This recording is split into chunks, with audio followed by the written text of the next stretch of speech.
हालात ऐसे हो चुके थे कि 1947 से 1970 आते आते ईस्ट पाकिस्तान के लोग सेकंड क्लास सिटीजन्स की तरह ट्रीट होने से परेशान हो चुके थे।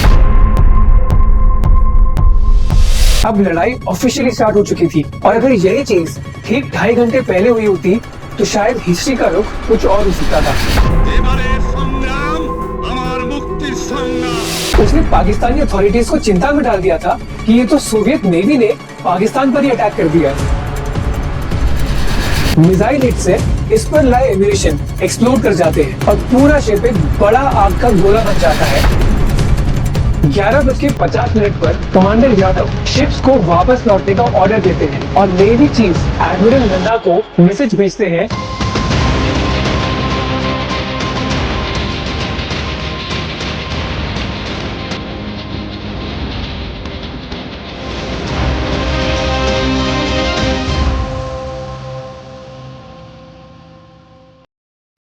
दिसंबर 1971 रात 11:40 पर पीएनएस हंगुल मुंबई के कोस्ट से कुछ ही दूर ताक पर है किसी हरकत की। जब उसका सोनार मल्टीपल शिप्स को डिटेक्ट करता है जो कि डायरेक्टली उसी के लोकेशन की तरफ बढ़ रहे हैं और जिस तरह से वो बढ़ रहे हैं उससे पाकिस्तानी सबमरीन के कमांडर अहमद तस्नीम को क्लियर हो जाता है कि इंडिया की तरफ से कुछ रिएक्शन अब जरूर होने वाला है। इंडिया और पाकिस्तान के बीच जंग के बादल बरसने ही वाले हैं, लेकिन शुरुआत अभी नहीं हुई है।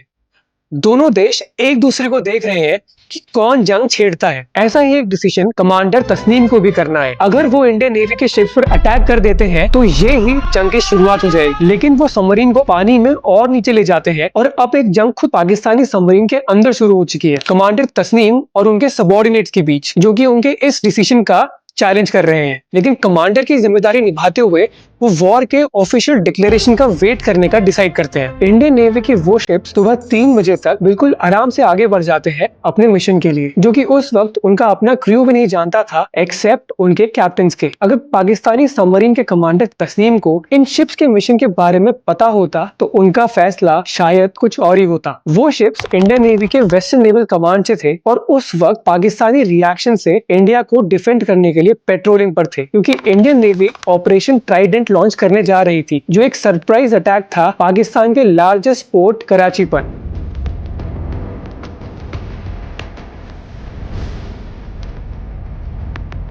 ये ऑपरेशन उन शुरुआती मिशंस में से था जो स्टार्ट हुए थे 1971 इंडो पाक वॉर के इनिशियल फेज में। वर्ल्ड वॉर 2 के बाद यूनाइटेड किंगडम इतना वीक हो गया था कि अपनी ही एम्पायर्स को मेंटेन नहीं कर सकता था और एक स्ट्रॉन्ग फ्रीडम स्ट्रगल के चलते उन्होंने इंडिया को इंडिपेंडेंट तो कर दिया, लेकिन इंडिया और पाकिस्तान को डिवाइड करने के बाद पार्टीशन ने हिंदू मुस्लिम टेंशन को और ज्यादा बढ़ा दिया और बॉर्डर पर इश्यूज भी क्रिएट हुए। 1945 और 1965 में इंडिया और पाकिस्तान में 2 बार वॉर भी हुई, जिनको कई लोग इनकॉन्क्लूसिव भी मानते हैं। पर अब एक नई क्राइसिस उभर के आ गई थी पूरे सब कॉन्टिनेंट के ऊपर, जिसकी वजह से इंडिया और पाकिस्तान फिर से एक बार वॉर के फ्रंट पर तैयार थे। पाकिस्तान के पास 2 सेपरेट बट बहुत बड़ी टेरिटरीज थी, जो थी वेस्ट पाकिस्तान जिसने गवर्नमेंट को डोमिनेट कर रखा था और दूसरी थी ईस्ट पाकिस्तान जिसकी पॉपुलेशन काफी ज्यादा थी और जो west Pakistan controlled central government से नेग्लेक्टेड था। हालात ऐसे हो चुके थे कि 1947 से 1970 आते आते ईस्ट पाकिस्तान के लोग सेकंड क्लास सिटीजन्स की तरह ट्रीट होने से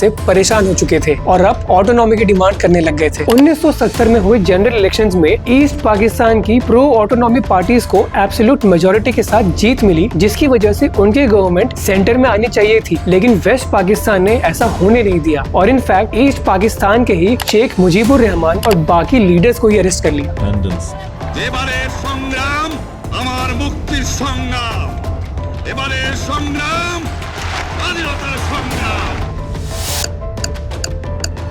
और बात सिर्फ यही नहीं रुकी। ईस्ट पाकिस्तान में बढ़ते अनरेस्ट को दबाने के लिए वेस्ट पाकिस्तान ने ऑपरेशन सर्चलाइट नाम का मिलिट्री क्रैकडाउन भी स्टार्ट कर दिया, जिसमें वहां की ethnic Bengali population specially Bengali Hindus को पाकिस्तान आर्मी और रजाकार्स ने चुन चुनकर मारा, जो लगभग 8 महीने तक चला और जिसमें मारे गए लोगों की संख्या 3 लाख से 30 लाख तक की बताई जाती है। इसी के दौरान जो बंगाली रिबेल्स है वो अपनी एक वॉर ऑफ इंडिपेंडेंस स्टार्ट कर देते हैं, जो उस टाइम इंडिया की प्राइम मिनिस्टर इंदिरा गांधी भी सपोर्ट करती है, क्योंकि ईस्ट पाकिस्तान की तरफ से 1 करोड़ से भी ज्यादा बंगाली रेफ्यूजीज बॉर्डर क्रॉस करके इंडिया आ जाते हैं, जो कि इंडियन इकोनॉमी और पॉपुलेशन दोनों के लिए बड़ा झटका होता है। इसकी वजह से इंदिरा गांधी यूनाइटेड नेशंस पर असिस्टेंस के लिए मदद मांगती है, पर महीनों चले नेगोशिएशंस के बाद भी उनको कोई मदद नहीं मिलती है, क्योंकि उस समय यूएस और बाकी वेस्टर्न कंट्रीज इंडिया को कोई खास पसंद नहीं करते थे और उल्टा पाकिस्तान को फाइनेंशियल और मिलिट्री सपोर्ट प्रोवाइड करते थे। हमेशा की तरह अमेरिका एक बार फिर भारत की बजाय पाकिस्तान के पक्ष में नजर आया।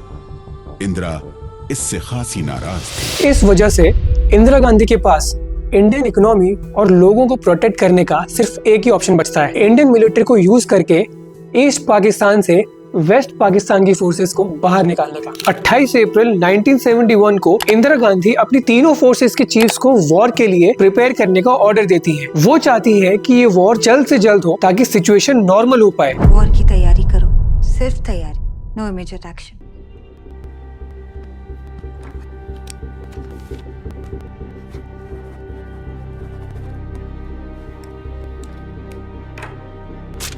जंग इस दिन शुरू होगी। लेकिन उस समय के army chief general Sam Manekshaw उनको मॉनसून की जगह विंटर में अटैक प्रिपेयर करने के लिए सजेस्ट करते हैं। नवंबर आते आते दोनों देशों के बीच वॉर होना अब तय था। यही देखते हुए ऑपरेशन ट्राइडेंट को प्लान किया जाता है पूरी सीक्रेसी के साथ, जिसका मेन एम है कराची पोर्ट पर अटैक, जो पाकिस्तान का सबसे बड़ा पोर्ट था। 3 दिसंबर 1971 को रात के ठीक 12:15 बजे एक बहुत बड़ा धमाका होता है विशाखापट्टनम के इंडियन नेवल बेस के पास। ये धमाका था PNS गाजी, एक पाकिस्तानी सबमरीन के डिस्ट्रॉय होने का, जो उस समय अपने मिशन पर थी INS विक्रांत को डिस्ट्रॉय करने का, जो कि उस समय इंडियन नेवी का एक लौता एयरक्राफ्ट कैरियर था। और आज तक ये क्लियरली नहीं पता चल पाया है कि PNS गाजी कैसे डिस्ट्रॉय हुआ था। सुबह 5:40 पर ठीक 2.5 घंटे बाद जब PNS हंगोर के कमांडर तस्नीम ने इंडियन नेवी के शिप्स पर अटैक न करने का डिसीजन लेकर उन्हें जाने दिया था, पाकिस्तान एयरफोर्स ने इंडियन एयरफोर्स बेसिस पर एक प्रीएम्प्टिव स्ट्राइक करते हुए भारत और पाकिस्तान के बीच आजादी के बाद तीसरी लड़ाई स्टार्ट कर दी। अब लड़ाई ऑफिशियली स्टार्ट हो चुकी थी,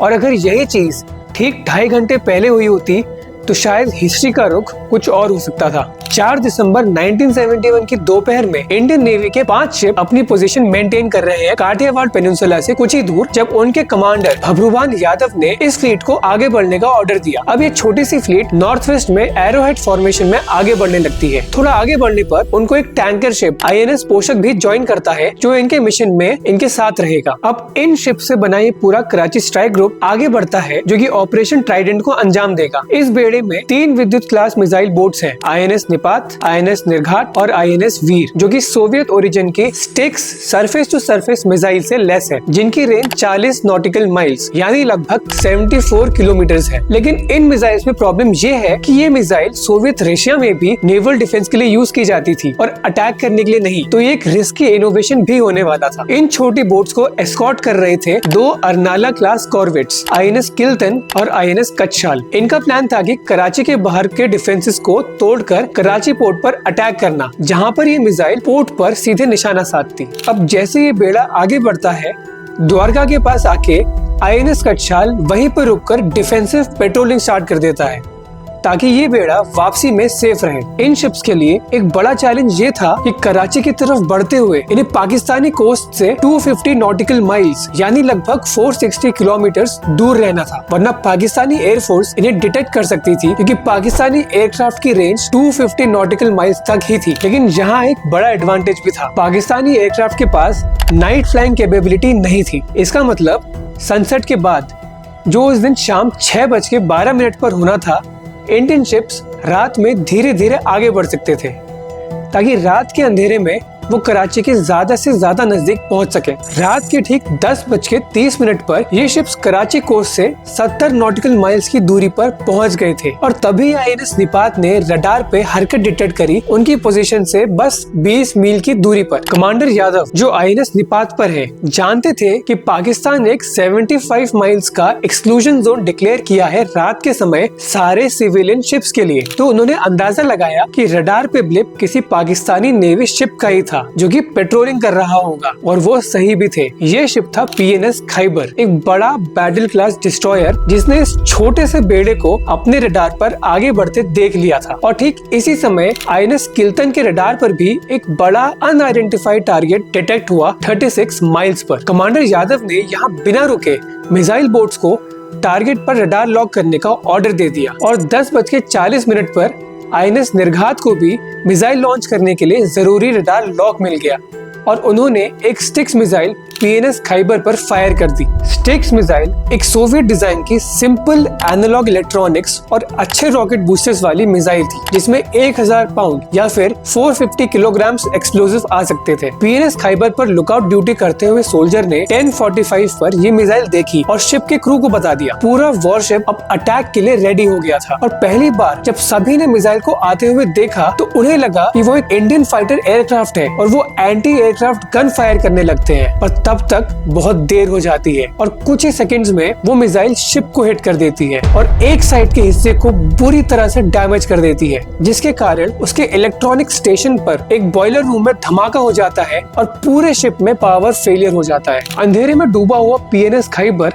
पाकिस्तानी नेवल हेडक्वार्टर को एक डिस्ट्रेस कॉल भी भेजता है। Enemy aircraft attack ship, number 1 boiler hit, ship stop. PNS हंगुर ने अपने हेडक्वार्टर में इंडियन नेवी शिप्स के मूवमेंट के बारे में खबर भी दी थी, लेकिन पाकिस्तानी नेवी के सीनियर ऑफिशियल्स एकदम चौंक जाते हैं और उनका रिएक्शन बहुत स्लो होता है। वही कमांडर यादव PNS खैबर पर एक दूसरी मिसाइल फायर करने का ऑर्डर देते हैं 17 माइल्स की रेंज से। अंधेरे में चमकती हुई मिसाइल पाकिस्तानी सेलर्स फिर से देखते हैं और फिर से उस पर एंटी एयरक्राफ्ट गन से फायर करते हैं, इंडियन फाइटर जेट समझकर। 10:50 पर वो मिसाइल शिप को हिट करती है और इस बार दूसरे बॉयलर रूम को उड़ा देती है और इस बार पूरे शिप पर आग लग जाती है क्योंकि मिसाइल की वजह से शिप का अपना खुद का एम्यूनिशन भी एक्सप्लोड कर जाता है। इस अटैक के पूरे 1 घंटे बाद PNS खैबर 222 सेलर्स को लेकर समंदर में डूब जाता है। इंडियन नेवी ने इस पूरे मिशन में अपने क्रू को ऑर्डर्स दिए थे रशियन में कम्युनिकेट करने के लिए, तो पूरी स्ट्राइक के दौरान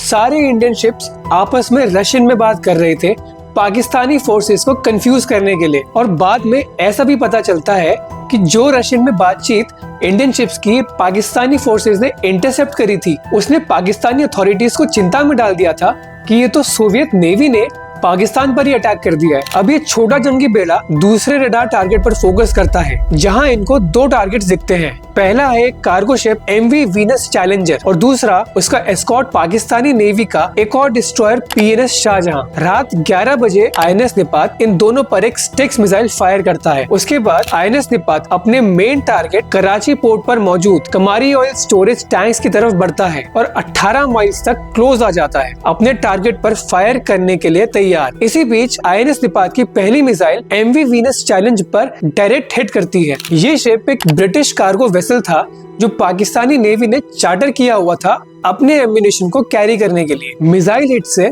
इस पर लाए एम्यूनिशन एक्सप्लोड कर जाते हैं और पूरा शिप एक बड़ा आग का गोला बन जाता है, जिससे ये 2 हिस्सों में बंटकर सिर्फ 8 मिनट में ही डूब जाता है। कुछ ही सेकंड्स में INS निपात की दूसरी मिसाइल PNS शाहजहां को हिट करती है जो इसके लिए बहुत ज्यादा डैमेजिंग हो जाता है, जिसके बाद वो डूबता तो नहीं है पर पूरे शिप पर आग लग जाती है। INS निपात पर मौजूद कमांडर यादव एक मिसाइल को ऑयल टैंक्स पर फायर करते हैं और जो वो हवा में ही है उसी समय उसके पीछे एक और मिसाइल फायर करते हैं जो कि मिस फायर हो जाती है और बिना कुछ भी डैमेज करे समंदर में चली जाती है। वही जो पहली मिसाइल हवा में थी अपने टारगेट पर हिट करती है और 2 ऑयल टैंक्स को उड़ा देती है। इनमें लगी आग अगले कई दिन तक जलती रही। 11:20 पर INS वीर एक और शिप डिटेक्ट करती है। ये था Pakistani mine sweeper ship PNS मुहाफिज, जो कि PNS खैबर के डिस्ट्रेस कॉल के बाद उसके बचे हुए सर्वाइवर्स को लेने आया था। INS वीर उस पर एक स्टिक्स मिसाइल फायर करता है जो कि उसकी तरफ तीर जैसे बढ़ता है। PNS मुहाफिज का क्रू एक तेज रोशनी अपनी तरफ आते हुए देखता तो है पर कुछ कर नहीं पाते। लकड़ी का बना PNS मुहाफिज डायरेक्टली हिट होता है और उसके क्रू के पास कुछ रिएक्ट करने का टाइम ही नहीं बचता। वो मिसाइल हिट होते ही ब्लास्ट के साथ टूट जाता है, यहाँ तक कि उसके सेलर्स एक डिस्ट्रेस कॉल भी नहीं भेज पाते। इस पूरी लड़ाई के दौरान INS निर्घात PNS खैबर के आ जाने की वजह से बाकी बेड़े से अलग हो जाती है और अटैक के टाइम उनके पास नहीं पहुंच पाती। 11:25 पर वो एक पाकिस्तानी रिकॉनिसेंस एयरक्राफ्ट के हवा में होने की और उसके द्वारा अपने डिटेक्ट होने की खबर बाकी टोली को देती है। इस टाइम बेड़े के कमांडर अपने शिप्स को ऑर्डर करते हैं टारगेट से दूरी कम करने की और एक लास्ट कंबाइंड अटैक लॉन्च करने की कराची पोर्ट पर। लेकिन उनके रडार मैन उनको जानकारी देते हैं कि सारे शिप्स काफी स्प्रेड हो चुके हैं और INS निर्घात भी अब हिस्सा नहीं ले पाएगा। 11:50 पर कमांडर यादव शिप्स को वापस लौटने का ऑर्डर देते हैं और नेवी चीफ एडमिरल नंदा को मैसेज भेजते हैं अंगार मिशन की कामयाबी बताते हुए। सारे शिप्स अलग अलग होकर अपने सबसे नजदीकी इंडियन पोर्ट्स के लिए निकल जाते हैं। इस पूरे मिशन में किसी भी इंडियन सेलर को जान या कोई और नुकसान नहीं पहुंचता। ऑपरेशन ट्राइडेंट इंडियन नेवी का इंडिपेंडेंस के बाद किया गया पहला मेजर ऑपरेशन था, जो कि 1971 वॉर में एक बहुत बड़ी स्ट्रेटेजिक सक्सेस साबित हुआ। पाकिस्तानी नेवी को 3 वॉरशिप से हाथ धोना पड़ा और कार्गो शिप चैलेंजर को बियॉन्ड रिपेयर डैमेज हुआ। कराची फ्यूल टैंक्स पूरी तरह से डैमेज हो जाते हैं, जिसके चलते पाकिस्तानी मिलिट्री को वॉर में एक बड़ा झटका लगता है। 4 दिसंबर को इंडिया में नेवी डे मनाया जाता है इसी जीत को सेलिब्रेट करते हुए। इस अटैक के ठीक अगले दिन पाकिस्तानी एयरफोर्स ने बदला लेते हुए ओखा में मौजूद इंडियन मिसाइल बोट फैसिलिटीज पर अटैक किया और ये मिसाइल बोट्स ऑलरेडी मूव कर चुकी थी, जिससे कुछ खास नुकसान नहीं हुआ। ऑपरेशन ट्राइडेंट के बाद कराची पोर्ट हाई अलर्ट पर था और इंडियन नेवी हाई मोराल पर। वो प्लान कर रही थी अपना नेक्स्ट मूव ऑपरेशन पाइथन, जिसमें बिना किसी कैजुअलिटी और डैमेज के इंडियन नेवी ने पाकिस्तान के एक टैंकर शिप और कराची की पूरी ऑयल स्टोरेज फैसिलिटी को डिस्ट्रॉय कर दिया। तो ये थी कहानी 1971 वॉर में हुए ऑपरेशन ट्राइडेंट की। अगर आप चाहते हैं कि ऐसे ही किसी और मिलिट्री ऑपरेशन को कवर किया जाए तो कमेंट करके जरूर बताएं। धन्यवाद। जय हिंद।